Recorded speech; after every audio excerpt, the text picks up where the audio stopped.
अस्सलाम वालेकुम, क्या हाल है? ठीक है। तो बेसिकली मैं तो विरासत का बात कर रहा हूँ यूट्यूब चैनल लखू भाई लोग इसलिए पड़ गया जो लोग ने स्टार्ट किया है सारे चैनल उनको सब्सक्राइब है जल्दी ना करो सब्सक्राइब किए करने आज मजेदार वीडियो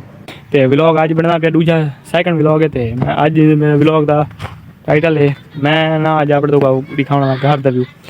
लोग तो दिखे तो घर लेकिन मैं तो पहले अपना इलाका दिखाऊँ पीछे तो घर दिखे ना ये चेक करो ये मेरा इलाका है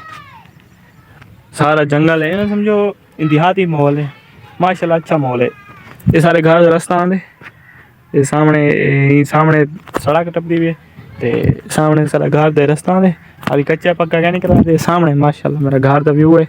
ये सामने मेरी दुकान होंगी कई मौके लेकिन हुण ख़त्म थी गई ते मेरा घर है बैठा के ये सब फ्रंट लोग के मेरे घर दी ते मैं अपने व्यूअर को अपना घर दिखा कि ना ते बाकी जो इन्फॉर्मेशन है कितों दा किस जगह दा ना वगैरह क्या है वो अगली वीडियो इंशाल्लाह तो मिल सी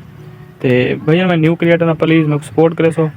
ते चैनल को लाइक करे सो शेयर वीडियो को शेयर करे सो ते अच्छे कमेंट करे सो इंशाल्लाह मैं नेक्स्ट वीडियो तक बाय।